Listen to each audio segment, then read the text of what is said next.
Welcome to the Arlington Street Church podcast.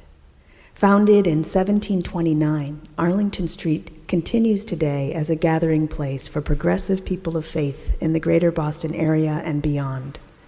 We are located at the corner of Arlington and Boylston Streets, across from the Public Garden in Boston, Massachusetts. Please visit ascboston.org for more information about this historic Unitarian Universalist congregation. Arlington Street Church, gathered in love and service for justice and peace. Let's begin this morning with the poem Reverend Beth chose for last Sunday morning's chalice lighting. Maya Angelou's Still I Rise. You may write me down in history with your bitter, twisted lies. You may trod me in the very dirt, but still, like dust, I rise. Does my sassiness upset you? Are you beset with gloom? 'Cause I walk like I've got oil wells pumping in my living room? Just like moons and like suns with the certainty of tides, just like hope's spring high, still I rise. Did you want to see me broken? Bowed head and lowered eyes, shoulders falling down like teardrops, weakened by my soulful cries? Does my haughtiness offend you? Don't you take it awful hard, 'cause I laugh like I got gold mines digging in my own backyard. You may shoot me with your words. You may cut me with your eyes. You may kill me with your hatefulness, but still, like air, I rise. Out of the huts of history's shame, I rise. Up from a past that's rooted in pain, I rise. I'm a black ocean, leaping and wide, welling and swelling. I bear in the tide, leaving behind nights of terror and fear. I rise. Into a daybreak that's wondrously clear, I rise. Bringing the gifts that my ancestors gave, I rise. I am the dream and the hope of the slave. I rise. I rise. I rise. Last Sunday night, violence erupted across the country in the wake of George Floyd's murder. Here in Boston, long after the evening's beautiful march had come to a peaceful close, shop windows were shattered. For the second time in a month, someone hurled a brick at our Tiffany stained glass, and once again, though the protective covering was damaged, the window remained untouched. I'm told that security camera footage shows 3 cars driving up in front of Hermes, across Arlington Street from us. Trunks are popped open. White men smash windows to gain access, run inside, emerge with armloads of merchandise, and speed away. According to the Brookings Institute's Dan Byman, white supremacists are using the ongoing protests to accelerate civil disorder in an attempt to tear apart the current political system. On Tuesday morning, our representative, Ayanna Pressley, said that the only thing racial justice advocates such as she seek to destroy and to actively dismantle is systemic racism. We cannot allow this injustice to go unchecked any longer, she says. There must be accountability. Though the rioting and looting here in Boston this past week had nothing to do with standing up for Black liberation from the scourge of racism, surely anyone can understand that kind of anger.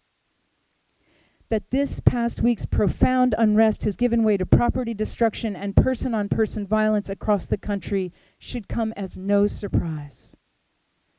George Floyd's death was merely the latest in a 3 centuries-long list of senseless acts of aggression, oppression, and the murder of African Americans.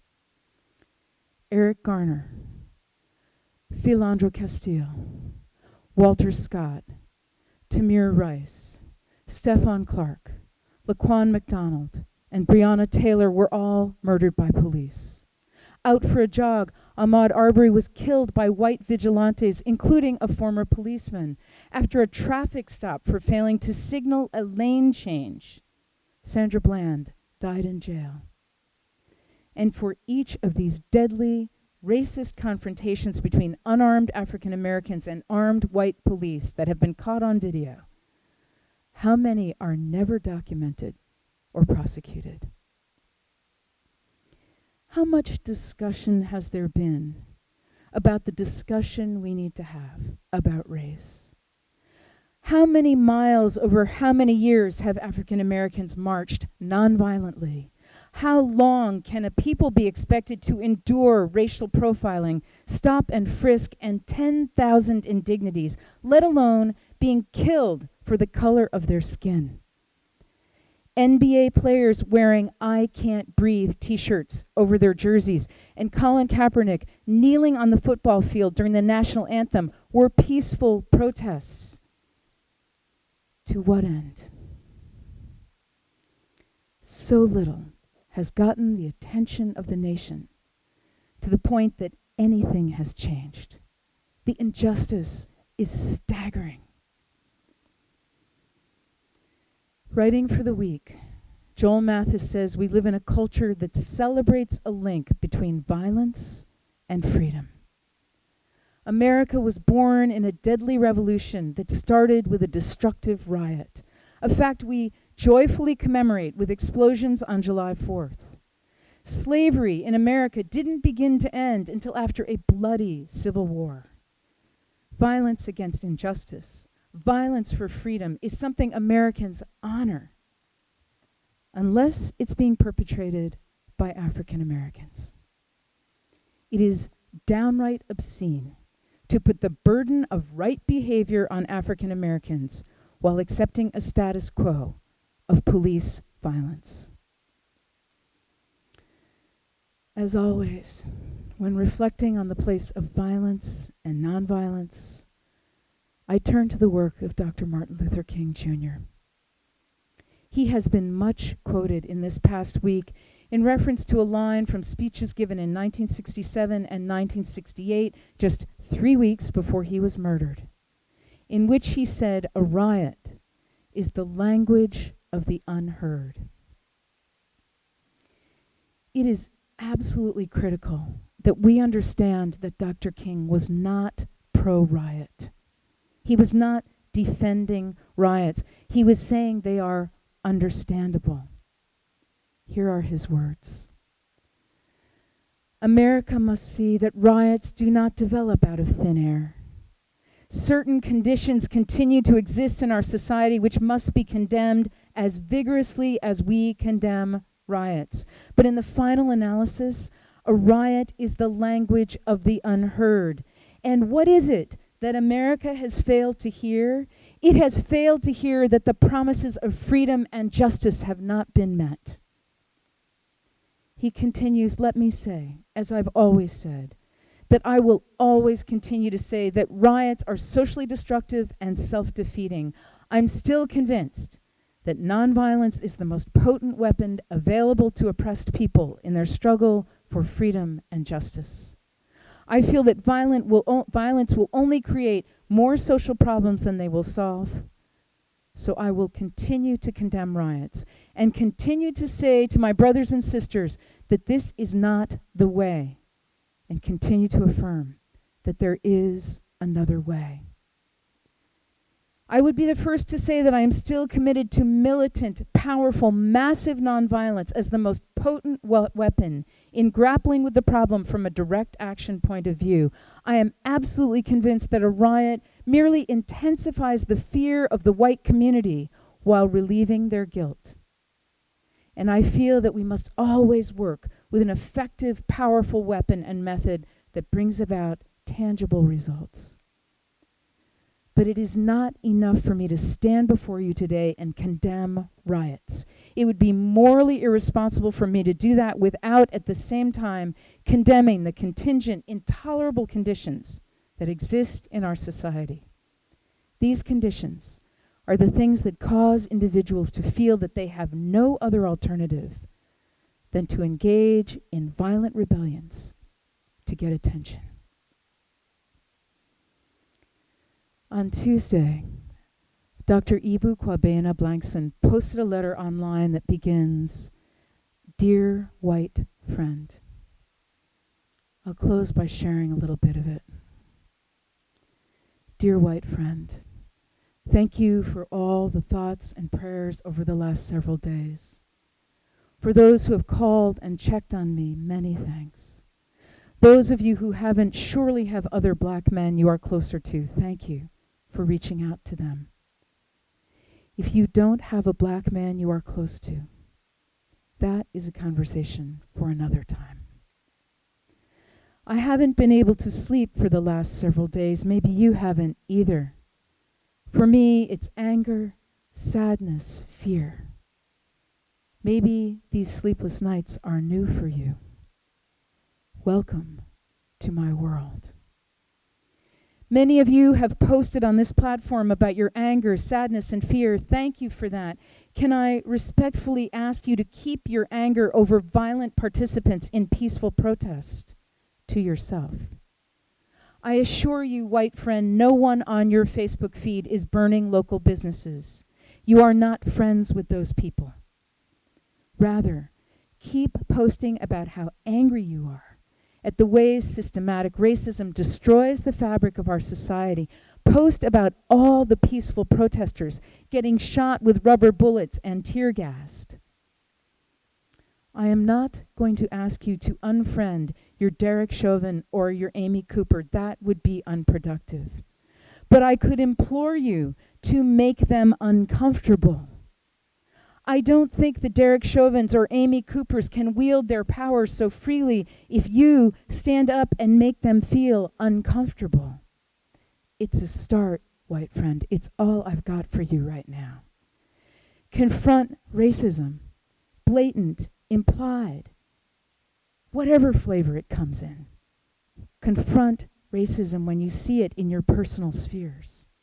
And if you don't see it, look for it. It's there. Create a world where the Derek Chauvins in your life will never get so comfortable to casually kneel on the neck of a black man.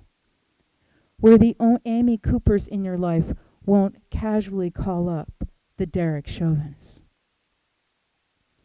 Do not insult me by calling the Dereks and Amys bad apples. They are propped up by all the good apples around them that sit there doing nothing. You know what happens to those good apples, right? If you're in the same basket as Derek Chauvin or Amy Cooper, do something. Who is going to serve and protect me? You can. You didn't expect this to be easy, did you? It's not easy. It's uncomfortable. Get uncomfortable. And I'll be right here if you have a question, need encouragement, or just want to talk.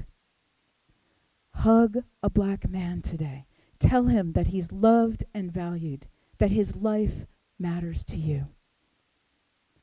Much love to you, my white friend. Dr. Ebu Kwabena Blankson. Beloved spiritual companions, a riot is the language of the unheard. Is the roar loud enough yet? To our African American loved ones here with us today and those in the largest embrace of Arlington Street Church in the world, I say today, we hear you. We hear you. To my white loved ones, I say, we must listen. Dr. King paraphrased abolitionist and Unitarian minister Theodore Parker when he said, the moral arc of the universe is long, but it bends toward justice. It bends, my friends, but only when we bend it. We are called to listen harder and longer to those who live with racism every day, day in and day out. Listen, especially if it makes us squirm. We are called to show solidarity to those who live under the knee of racial injustice. We are called to get uncomfortable, to use our privilege and power to confront and dismantle systemic racism. We are called to devote ourselves to democratic ways of seeking justice, peaceful demonstrations, voting, and police reform. We are called to serve and protect. We are called. Let us answer yes. Answer with our lives. So help us God. Amen.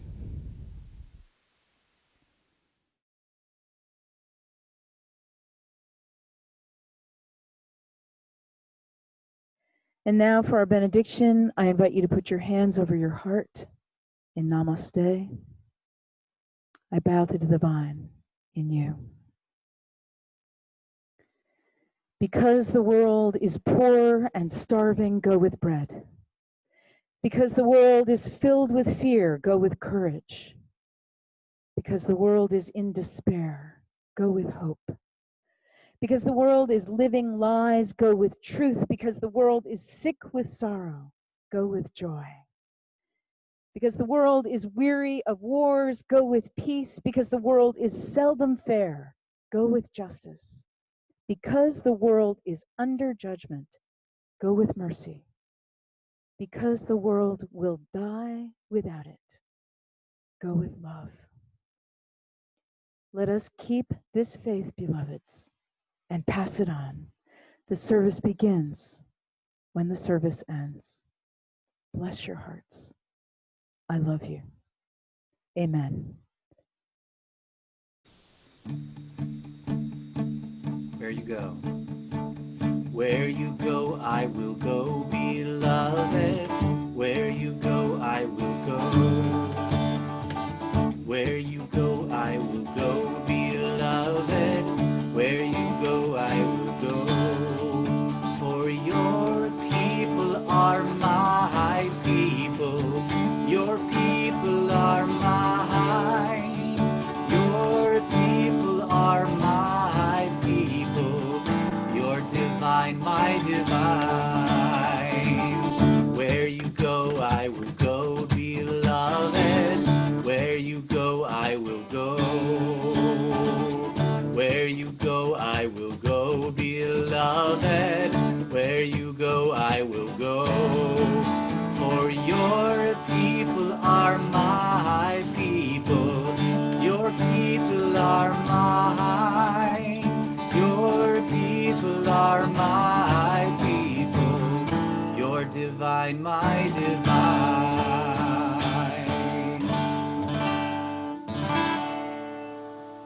Please visit ascboston.org for more information about this historic Unitarian Universalist congregation. Arlington Street Church, gathered in love and service for justice and peace.